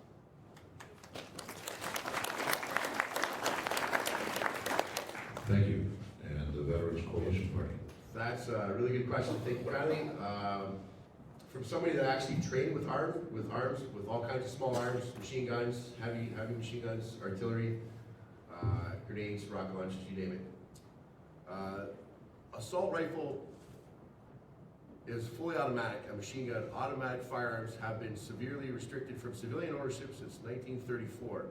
AR-15 rifle stands for Armalite rifle, after the company that developed it in the 1950s. The Veterans Coalition Party of Canada will not put any further restrictions on Canadians, legal gun owners. We will not put any more restrictions on legal gun owners. There's too many hunters and trap shooters that are getting punished by certain people's ideologies that want to do a gun grab. There's too many people who wanna do a gun grab, and it's not fair to the people that need to defend their homes. We will not bring any more gun legislation to the table. It's fine the way it is. If it's not broke, go fix it. Thank you very much. Okay, we have another question now for all candidates. This one will be addressed first by the Christian Heritage Party. And the question is as follows. How will you address the issue of universal pharmacare? And how will this be implemented?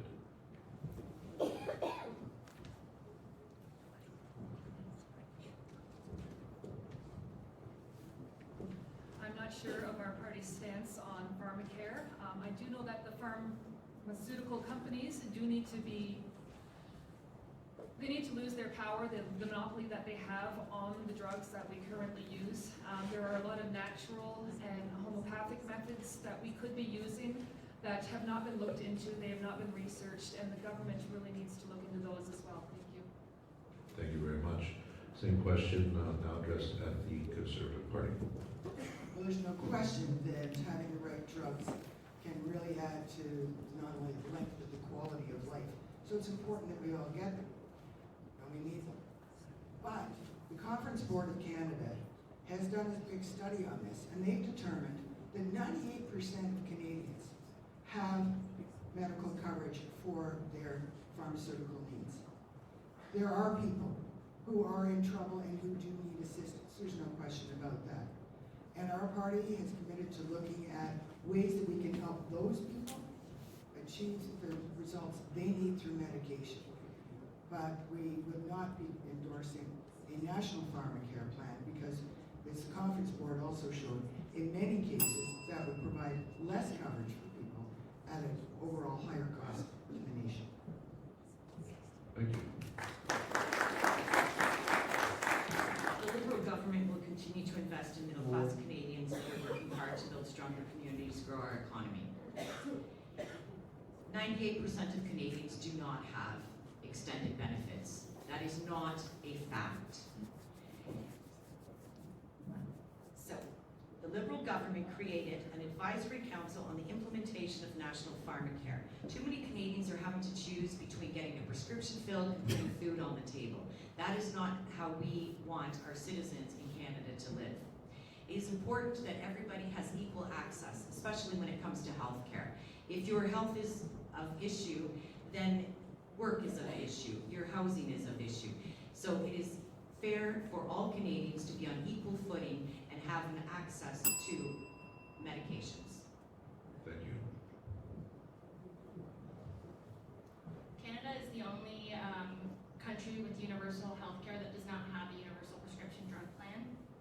It has been projected, a universal prescription drug plan has been projected to actually save $10 billion per year, and that is because it would allow us to better negotiate with drug companies at a national level, thus bringing down costs.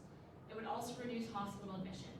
Being a nurse working in the ICU, I've had countless patients that have not taken their insulin because they cannot afford it, and they have ended up in diabetic ketoacidosis and have ended up staying in the ICU for 3 days. It is much more cost effective to give that person insulin for free than to pay for an ICU admission for 3 days. It would also save small business owners $750 per employee for the health insurance that they pay into. So it is a cost effective upstream solution and Canada needs it. Thank you.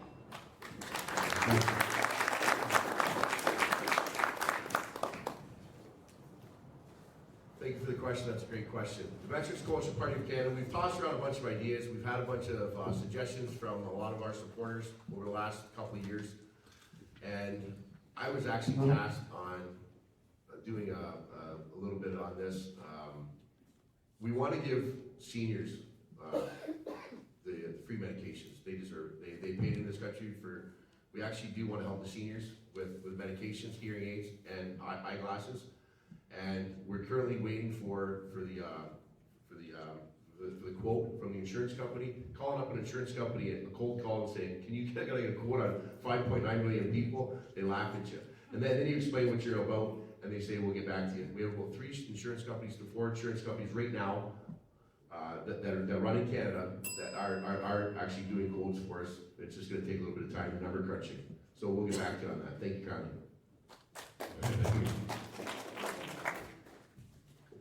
No, I agree with the premise that if you can fix the problem in the first place by people taking their drugs, then many medical issues don't follow up after that. So I do know that we need to fix these problems. But there are a high percentage of people do have private coverage, OHIP coverage, senior citizens coverage, but there are those that fall through the cracks, and yes, we do need to fix it. What we need to do is figure out how to best apply this fix. Let's keep in mind, though, that even though the Green Party wants universal drug coverage, the Parliamentary Budget Officer says their plan actually meets with high uncertainty. So there's a lot of things we just don't know about that yet. But we do need to fix the issue because people do need to get these important medications. Thank you very much. So now we have, one of our people in the audience here has directed a question at the Conservative Party specifically, based on one of your previous responses. So this question is to Diane Finley. It says here, you stated that the Conservative Party had alternatives to the carbon tax. What are some of these alternatives, and how will your party intend to pay for them? Well, that's the thing. It's not about paying for it. It's about supporting people doing it. It's about taking those big polluters, many of whom now don't pay tax on up to 90% of their emissions, and requiring them to invest in technology in their facilities that will reduce emissions. Otherwise, they will have consequences. It's about encouraging our companies that have wonderful world-leading technologies to export that technology so that they'll have a global impact on the climate, positive way. It's about, look, 12% of our emissions come from housing or from buildings. So it's about helping you green your house through renovations that will help reduce emissions. Those things aren't going to cost a whole lot, but they're going to give a whole lot of benefit. We have a plan.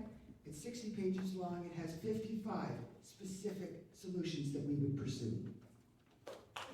Thank you. Our next question is going to all candidates. Remember, you can submit a question at any time. Simply raise your hand. Somebody will come to you with a clipboard, and then you can write out your question. So this question is for all candidates. I believe we're going back now to the original order from the all questions, which will start with the Conservative side. And the question is, it starts with a statement.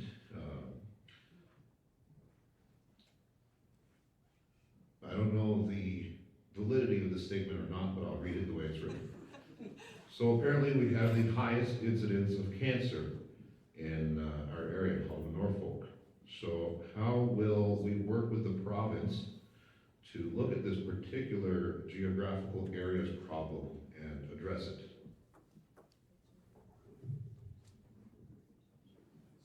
I know too many people. I've lost too many people to cancer, personally, as I'm sure all of us have. And it's a scourge right now that is global. One of the things that we've been trying to press the Cancer Society to do in its research is to look at where are those hot spots and why. Some suggest there are contaminants in the water from leachage. Some suggest certain dumping upstream here. Some believe that it's caused by the way the waters swirl into Long Point Bay. That's what's been talked about for Burlington, which has incredibly high rates as well. And that's why we have and would continue to work with the researchers and to fund cancer research and with the Canadian Cancer Society to identify the causes so that then we can figure out how to fix the problem. Thank you. Thank you. Well, it is we do have a high statistic here in Halton, Norfolk for the rates of cancer. And it is devastating for many families and many individuals who have had to go through this. We also have a high instance of individuals born with physical disabilities. It's very high, it's very prominent in this area. I am not a scientist, I am not a doctor, I am not going to guess as to what the reasons are. I think that should be left up to the experts. I think it is important important that we work with the Cancer Society and with the government in terms of Health Canada and looking for answers to these questions. And if that is something that the constituents of Halton and Norfolk would like to pursue, I would be more than willing on your behalf to pursue those questions and to get those answers to our rates of cancer and special needs and disabilities. Thank you. I'll start by speaking about the kind of upstream policy again. The Green Party will hold corporations accountable to ensure that they aren't allowed to put toxins in our air, water, food, and soil. And we will make sure that they prove before they release products that they are not toxic, rather than the current system of us having to prove after the effects have already occurred that they are toxic. We will also invest in frontline health care to ensure people that have already been diagnosed with cancer get the treatment that they need and have the support in their homes when possible.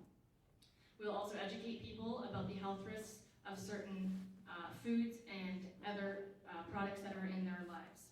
We will follow evidence and science, and we will continue to educate people and continue to research the effects of marijuana, which have been very effective in helping with some of the symptoms with cancer-related issues. Thank you. Thank you. Same question going on to the Veteran Coalition Party. Thank you, that's a great question. Everybody in this room has probably lost someone to cancer. I lost a grandfather to cancer. I lost a grandmother to emphysema cancer. I had a lung condition about a year and a half ago, and the doctor at St. Joe's in Hamilton said, he goes, "Son, you're a walkie-talkie miracle." And I said, "What do you mean?"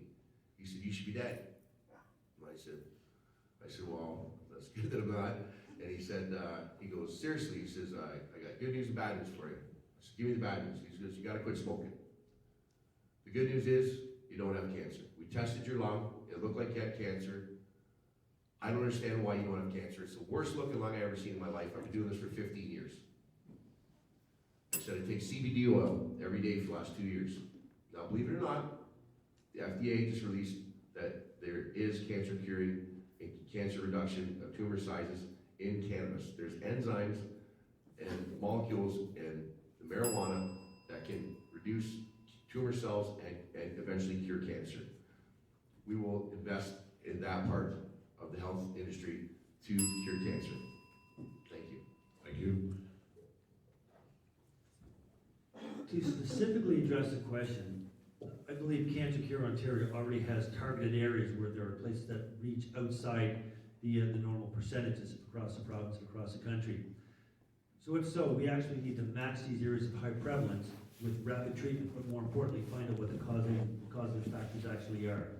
I too am not an expert in it, but we do need to take a closer look to see if we are actually outside of the norms, and if we are outside the norms, we need to find out why and ensure we have rapid treatment to fix it. So let's make sure we have the right data to ensure we understand the full problem.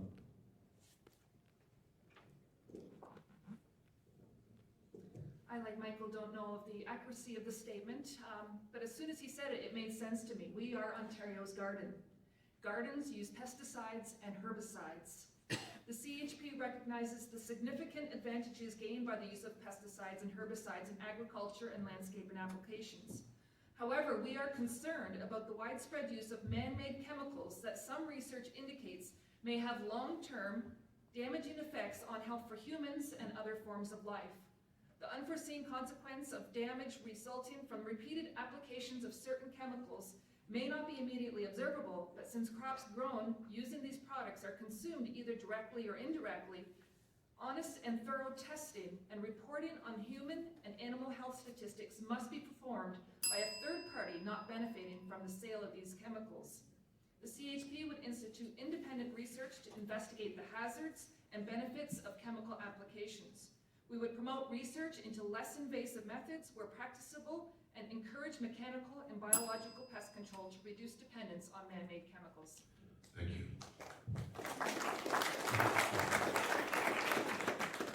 Our next question will begin with the Liberal Party representative, Kim Huffman. Why does agriculture seem to be such a low priority? Do you support the agricultural marketing boards?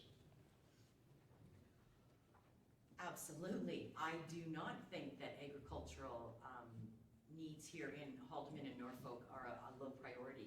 We are, as was stated earlier, we're Ontario's garden. We've had a rebirth in our farming, where we had many families who were in tobacco, who have then changed from tobacco and into ginseng and into mass production of fruits and vegetables that are shipped all over Ontario and Canada and internationally. The Liberals have invested and will be investing millions of dollars into Canada First, not only here in Canada, but promoting our produce worldwide. I think that sometimes there's a perception that farmers aren't valued, and to me, farmers are the most important part of our makeup here, and especially Norfolk County, and we need to be expressing our gratitude and our value for what they have provided to our community. Thank you.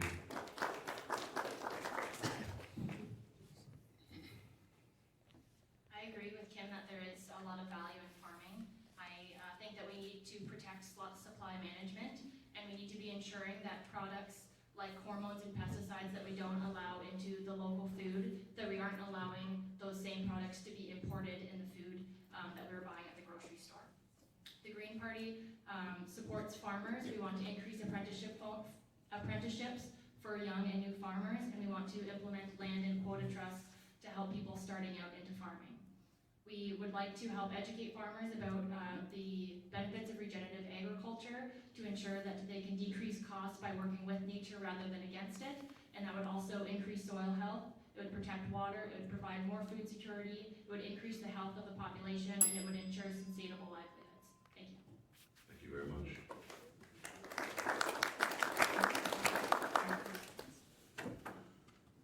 Great question.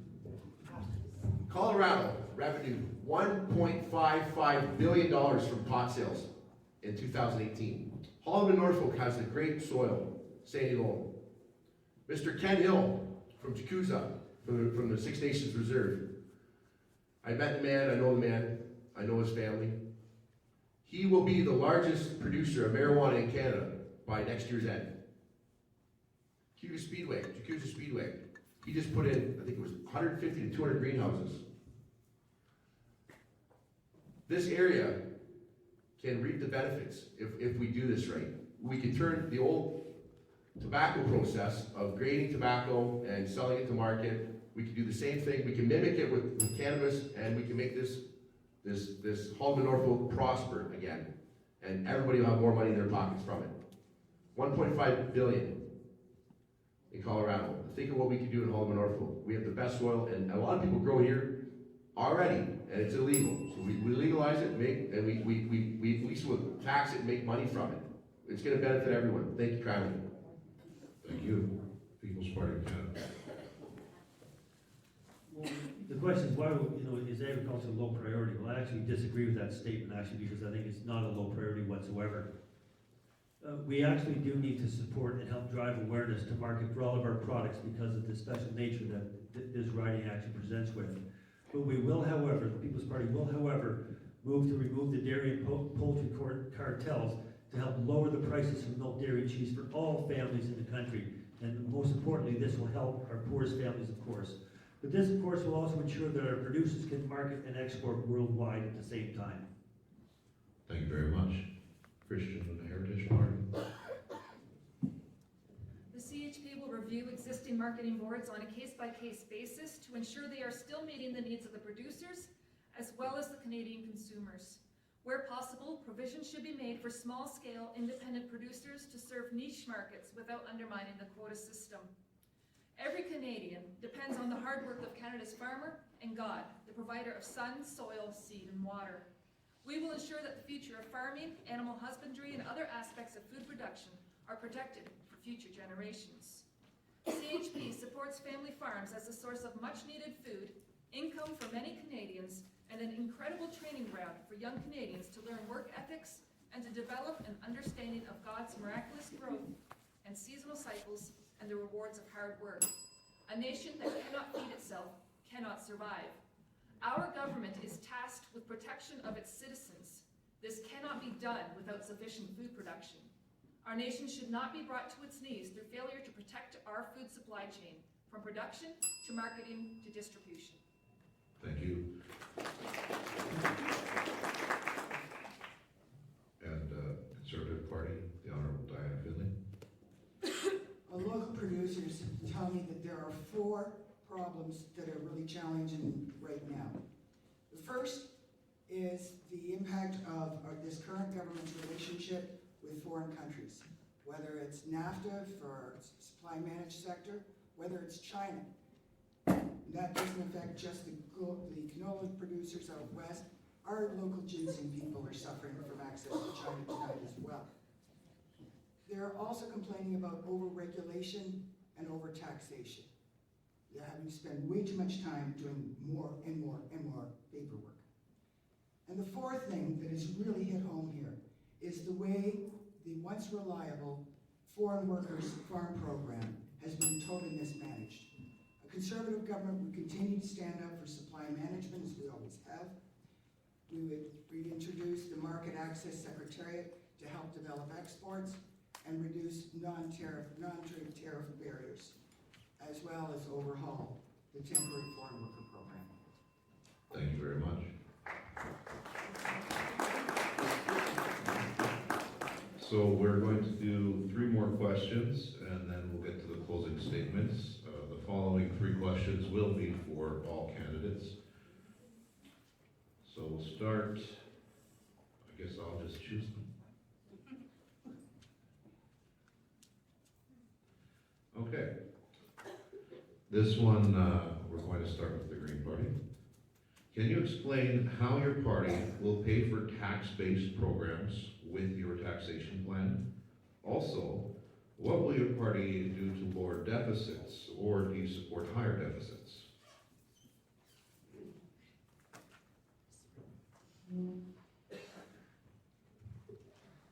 The Green Party will continue to advocate for investments in, like I mentioned before, upstream policy solutions that will save us money or make us money, and reduce investments in things that are going to keep costing us more and more. We don't believe in continuing the deficit. We do understand though that you do have to make an investment to have cost savings down the road. So like I mentioned, we will have a balanced budget by 2025, and we will continue to do things and look at things from a triple bottom line to ensure that they are economically, socially, and environmentally viable, and ensure that people are not taxed in a way that they cannot afford to live the life that they want to. Thank you. Same question now going out to the Veteran Coalition Party. Thank you for that question. That's a great question. Number 13 on our platform points is reduce the pay of members' apartment by 20%. How about that? Every new 4 years they go in and they say, hey, who wants a raise? I do. And you know what? They get a raise. They just give themselves a raise a little while ago. It was $3,500 over the year. Okay? Do you know how much an MP gets? Well, $180,000 a year. Plus, they get an expense account that they're allowed to spend hundreds and hundreds and hundreds of thousands of dollars. If you go online and look up expenditures, sorry about if you're currently in politics, don't need to rub you the wrong way, but if you use the expense account that you're allowed to spend, you're on the gravy train.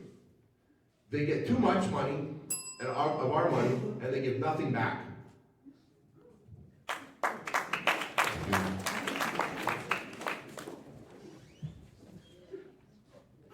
I think the question was around, based on the promises that you're making, how you're going to pay for it all. Well, I think I clearly stated earlier in my opening statements that the People's Party of Canada will not buy your vote, therefore we don't have to worry about paying for it. But what we will do is remove and eliminate significant overseas spends, significant wasteful spends inside this country, wasted government spends. We will eliminate a lot of those things. We're not going to be cutting services, we're going to be removing those wasteful spends that take place. And by doing these things, by getting rid of these multitude of issues or problems, we will then be able to help lower taxes across the board.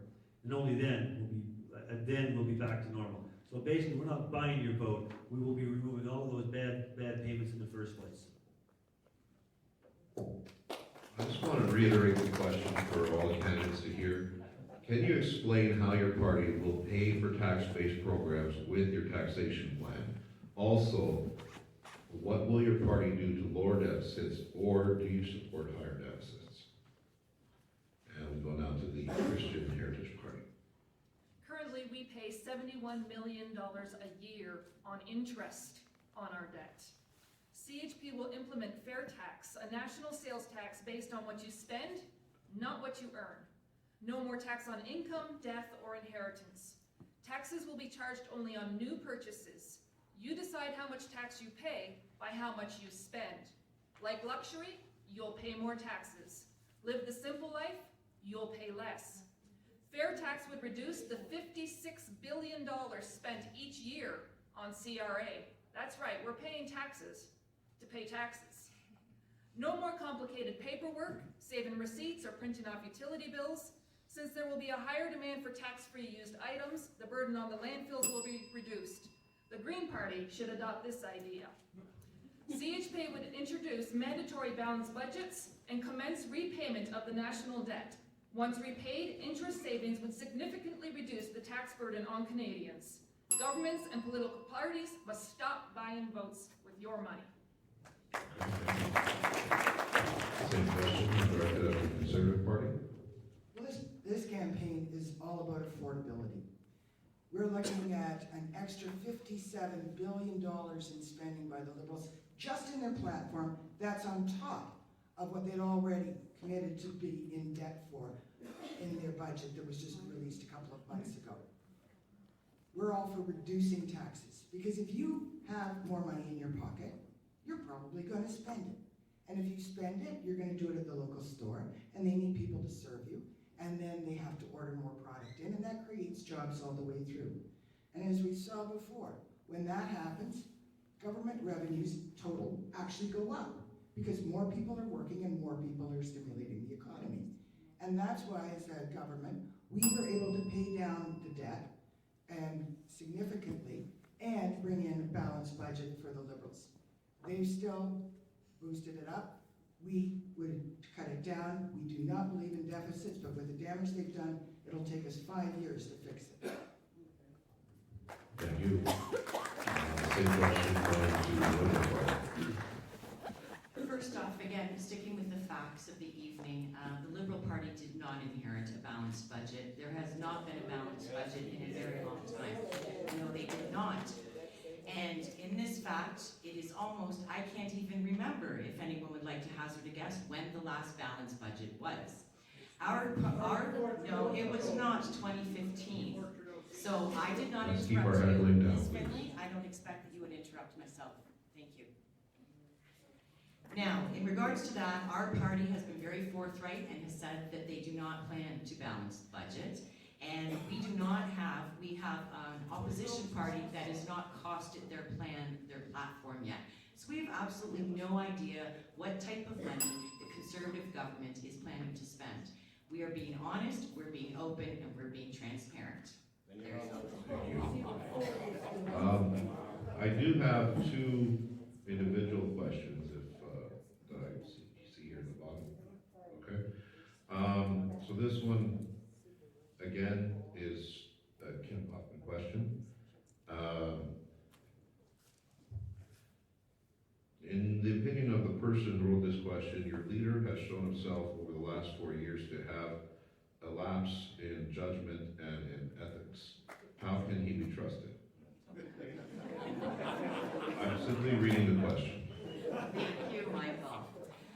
Well, I'm assuming that we're speaking about probably the most recent issue that occurred in regards to the incident in the yearbook out in British Columbia.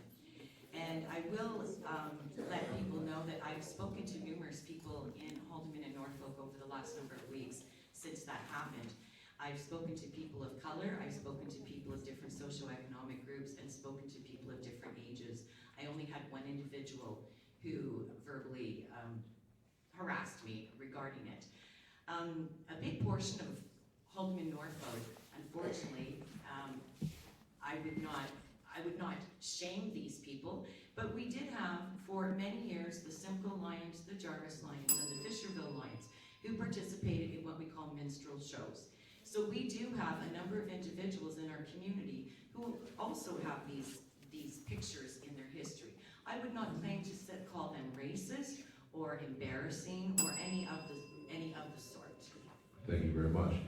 We do have a question as well for Diane Finley. Based on your years as a member of parliament, how much to the federal government's business and overall efforts are geared towards corporate assistance as opposed to civil or citizen issues? Well, we're not the ones helping out companies like SNC Lavalin. Never have been. We are for small business, because that's what is the backbone of our country. We've watched small business in the last while. Just in the last 4 years, they've had to face 4,300 new regulations with which they're expected to understand and comply with. We get rid of those. Our focus is on individuals, on families, on communities, and on small business, and on making them stronger and making it possible for them to get ahead. Thank you very much.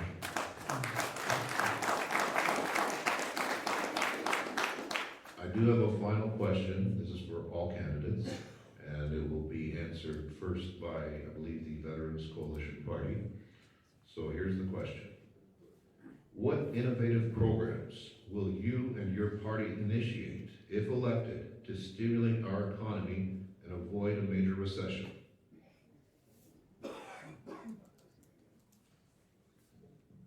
That's a great question. Wasn't expecting that one. The Veterans Coalition Party of Canada, for starters, will invest in Canada. $302 billion, like I said earlier, was taken out of the CPP fund that you pay into, that I've paid into, that everyone has paid into. That money, that $302 billion in 2018, went to other countries at a 1% return. We will take that money and invest in Canada. By investing in Canada, treatment centers, rehabilitation, 150-bed treatment center in between Caledonia and Simcoe, somewhere in the country, move the methadone clinics out of the downtown, of course, clean up the downtown, fund our police officers. When police officers have to wear gloves to arrest somebody because if they touch a little bit of fentanyl, then they're putting their lives at risk. But Canada needs investment at home. We need to take care of our roof. Our roof is leaking. Why are we giving China shingles? Thank you for that question.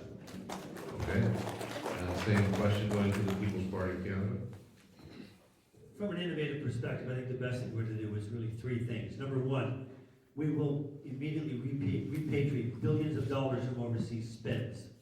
Number two, we will cut corporate welfare. Number three, by reducing and streamlining appropriate levels of immigration, we will, in the first year alone, immediately bring back about $25 billion into Canadian pockets to make it used right here in this country. It's not rocket science, it's really simple. By fixing these three things alone, we'll bring significant resources right back into our own country. Christian Heritage Party. I believe our fair tax will increase innovation and balance the economy. Small businesses pay taxes on their gross, not net income.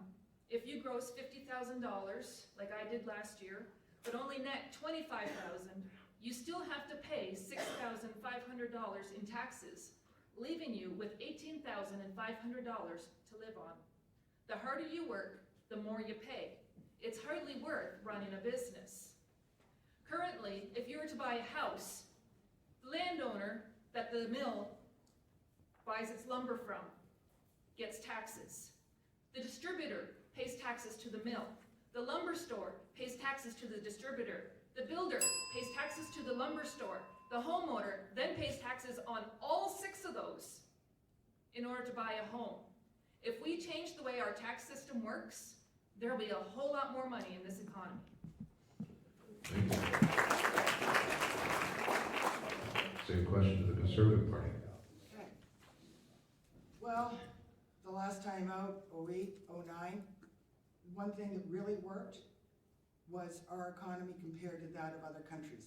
Yeah, we had some problems, but we went into that recession later, more shallowly. We came out sooner and stronger than almost any country in the world. Largely, as my foreign counterparts have told me, because of the strength of our banking system, because of CMHC, because of our low tax policy and the way we invested in people. One of the big successes was our home investment. People went out and invested. That created jobs. I know specific jobs that were about to be lost in our two counties at the hardware store, but all of a sudden the owner had to hire people. So we would invest in infrastructure, things like a national energy corridor that would reduce greenhouse gas emissions, give us reliance on our own energy, and create jobs, and we would lower taxes on everyone, so that you would have more people, more money to spend to keep the economy rolling. Thank you. People's Party of Canada. The effect going forward to keep our economy the way it is right now would be to cut taxes for the middle class, to invest in the Child Canadian benefit for individuals, and to continue with our downward trend for our unemployment rate. Currently, our unemployment rate is the lowest it's been in over 40 years. It sits at 5.7%. That is much lower than the past years of the previous Harper government. It's important to invest in our youth in terms of investing in our community and our infrastructure and our economy.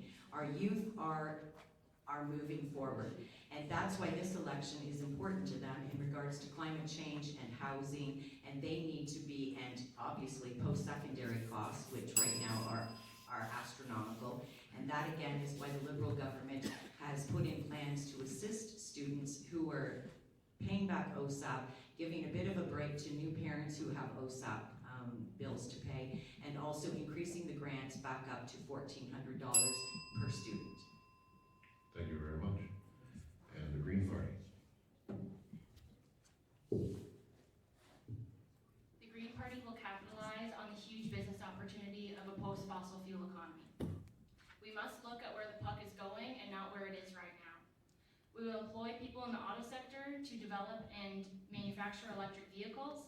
We will invest in public transit, employing people in the trades and for operating. We will invest in green technology and development and manufacturing, and we will employ 4 million tradespeople for energy retrofits to make houses more efficient. All of these things will save taxpayers money in the long run and will employ a lot of tradespeople and other people in the meantime. Thank you. Thank you very much. At this time, we are going to have each candidate come and they'll be given 3 minutes each to make their closing remarks. The session will be timed, and at the 30 seconds mark, you'll hear the ding, so that will be your indication that you've got 30 seconds remaining in your speech. Now, based on the order of questions as they've been asked, I believe it is the People's Party of Canada's turn to begin. So if you'd like to come up with your closing statements, you may do so now.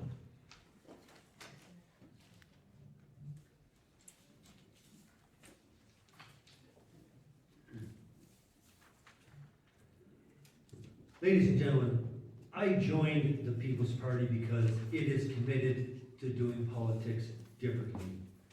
It is more than a party, it is a movement. It is the fastest growing political party in Canada's history. We are not career politicians, but we've had 100 or so years of Liberals and Conservative governments driving us into record levels of debt. We stand on our values of individual freedoms, personal responsibilities, fairness, and respect for all. Together, we can create a legacy of prosperity and peace for our children and our children's children. It does not matter from where your family comes from. It does not matter of your race, your religion, your skin color, or your sexual orientation. It doesn't matter. We are all Canadians first. I ask you most solemnly and sincerely to look at the policy platforms of the People's Party of Canada. I ask you to put country ahead of party for once. Vote your heart. Vote for what you think is in the best interest of the country's interest. We are Team Canada. We at the People's Party will always work hard to make sure we stay one of the greatest countries in the world. On October 21, I ask you to mark your future with an X beside the name of Bob Forbes and the People's Party of Canada. Thank you.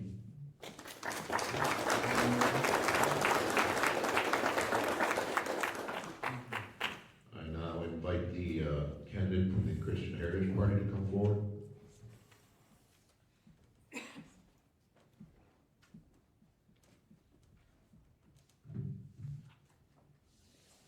Tonight you have heard us talk about our plans for progress. Let's think critically about this concept of progress before our freedom to do so expires. Do you believe the following actions represent progress? Legalizing recreational usage of brain-destructive drugs.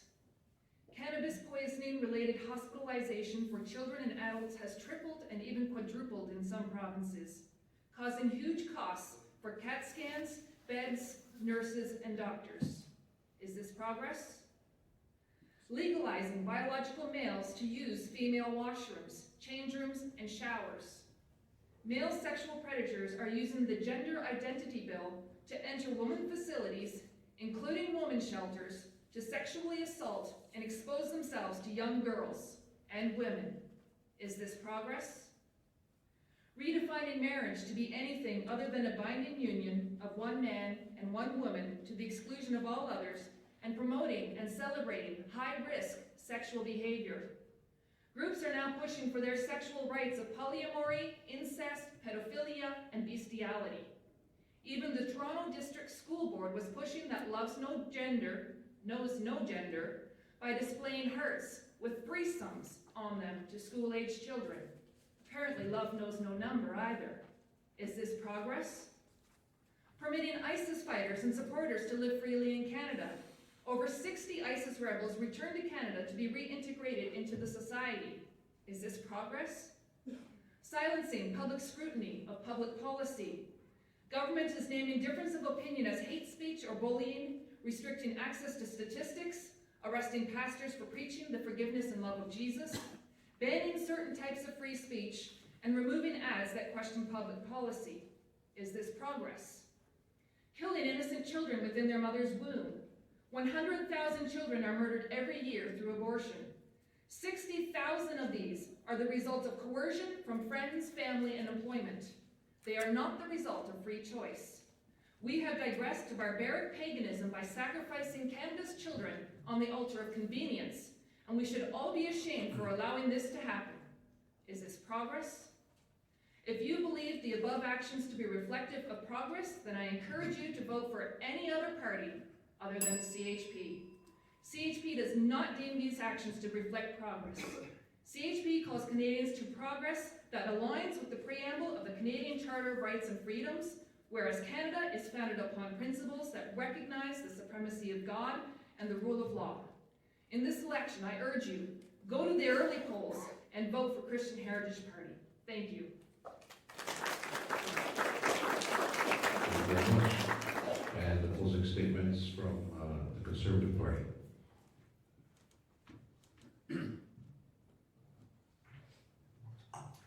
Well, we've heard a lot about promises tonight, about promises made of what will be done for or to this country, but especially by the Liberals. But let's take a look at their record. In 2015, they promised to balance the budget by 2019, this year. Promise broken. They promised to eliminate the first-past-the-post election system. Promise broken. They promised to restore door-to-door mail delivery. Promise broken. They promised to honor the tax cuts that we put in place for small business. Promise broken.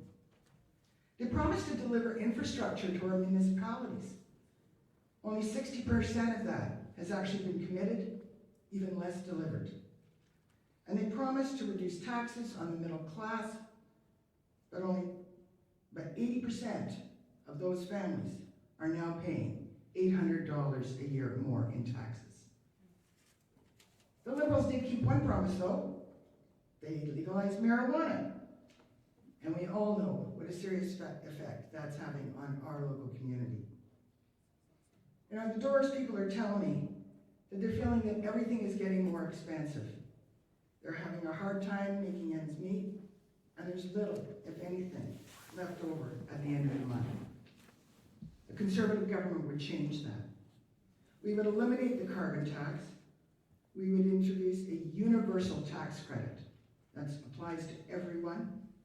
Increase the seniors' age tax credit. Introduce a green homes tax credit.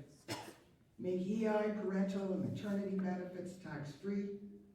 And provide credits for your kids and your grandkids so that they can pursue sports and music, maybe learn another language. And to make sure that we meet the needs of rural communities and that those needs would be respected, we would have a minister dedicated to rural affairs.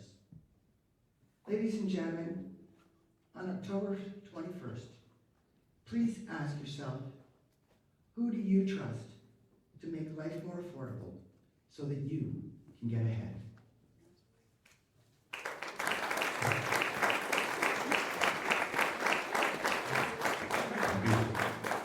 And now the closing remarks of the Liberal Party of Canada, Kim Huffman.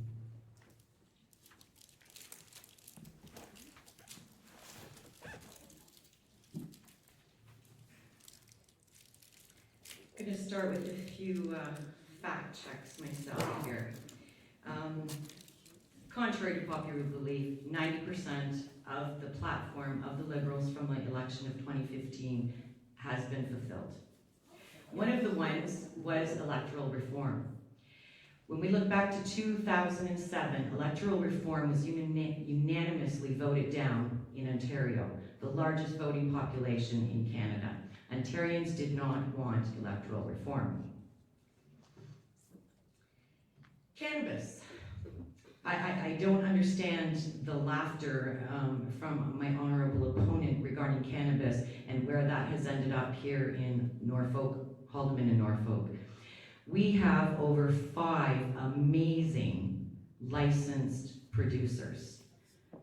They put jobs into this community. They are on the edge of breakthrough with science and medicine. One of the doctors who worked with Gord Downey from the Tragically Hip works with one of the facilities.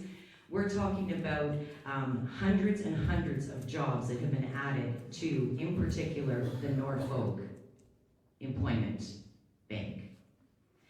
What the issue is that the individuals are experiencing is they're having troubles with the designated growers.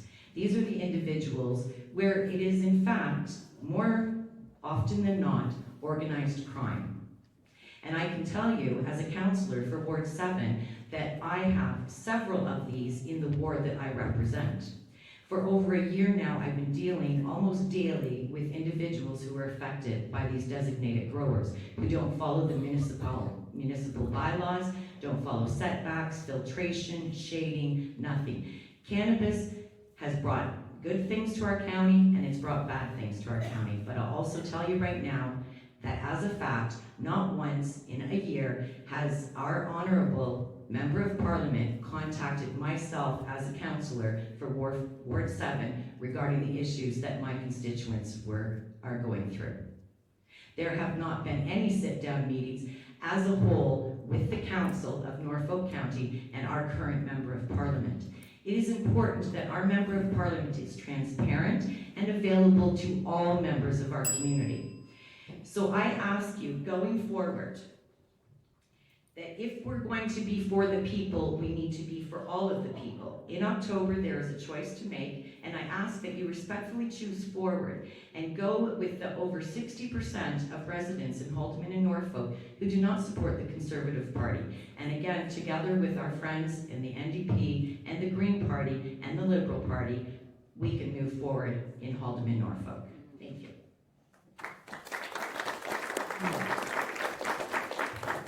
Thank you very much.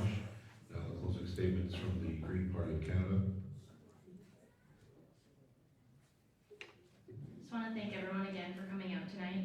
I'm so humbled and grateful to not only have been lucky enough to grow up in such a beautiful and friendly riding, but to be able to be on this stage tonight and possibly represent us in Ottawa.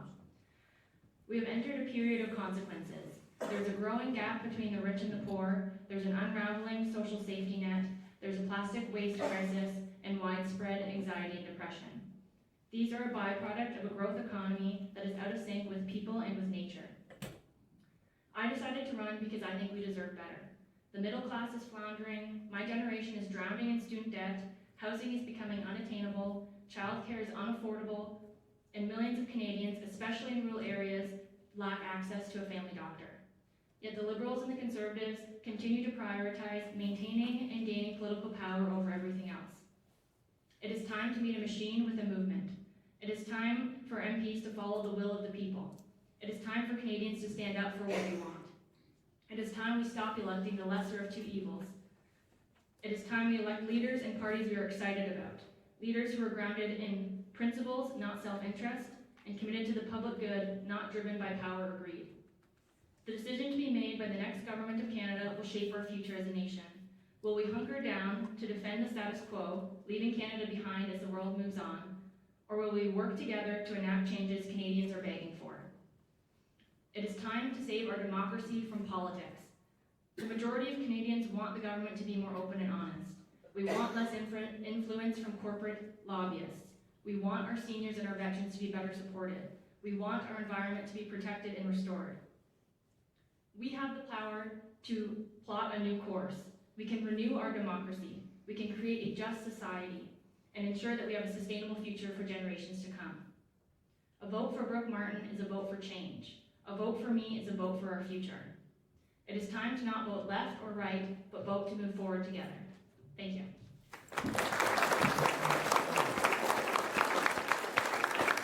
And last but not least, we have the Veterans Heritage Party. Veterans Coalition Party. Veterans Coalition Party of Canada. My mistake, Aaron Stewart.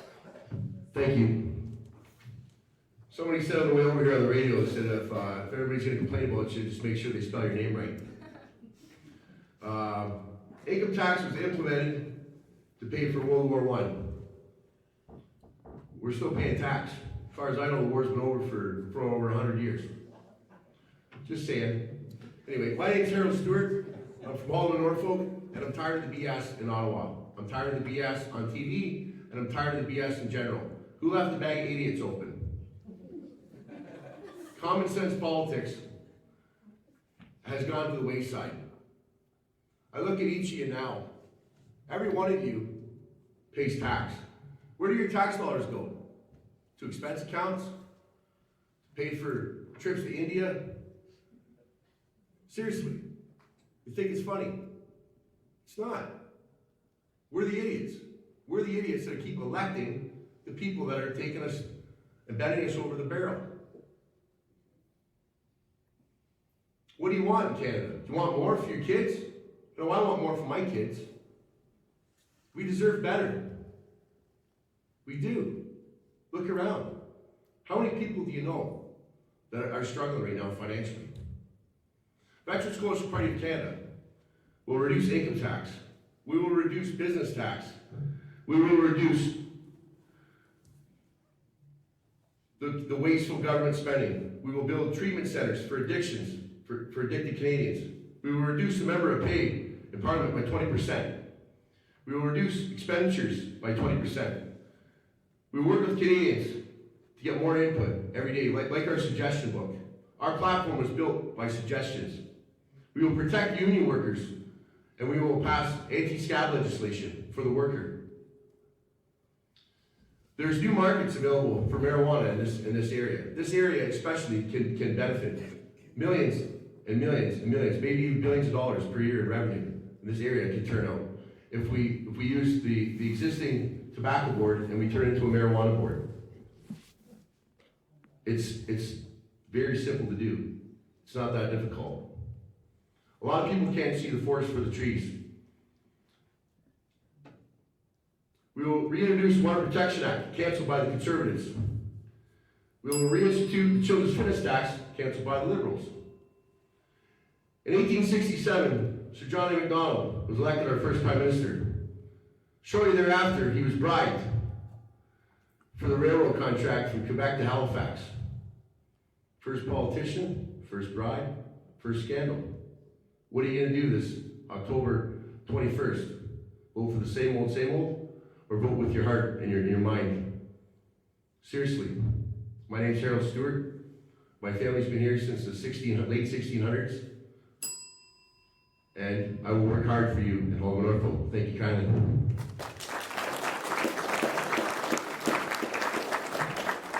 I just want to thank all of our candidates who came out this evening.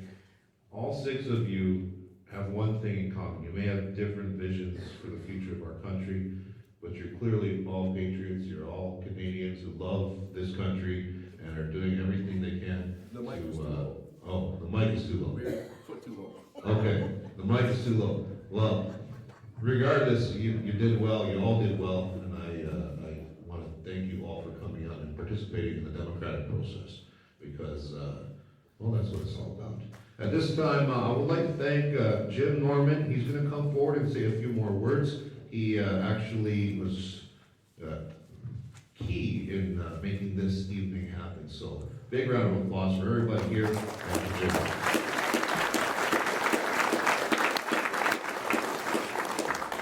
This concludes the federal candidates night. Thank you to Michael Badaway, who did an excellent job. Appreciate it. Also the candidates who gave us a good vision around what their platforms and so on are. Thank you very much. Really appreciate it. And also thanks to all of you in the audience. Your participation, respect, and attendance indicate that you truly want to understand the issues and make an informed decision on October 21st. A reminder, again, please, please, please get out and vote. Good night and have a safe drive home. Thank you.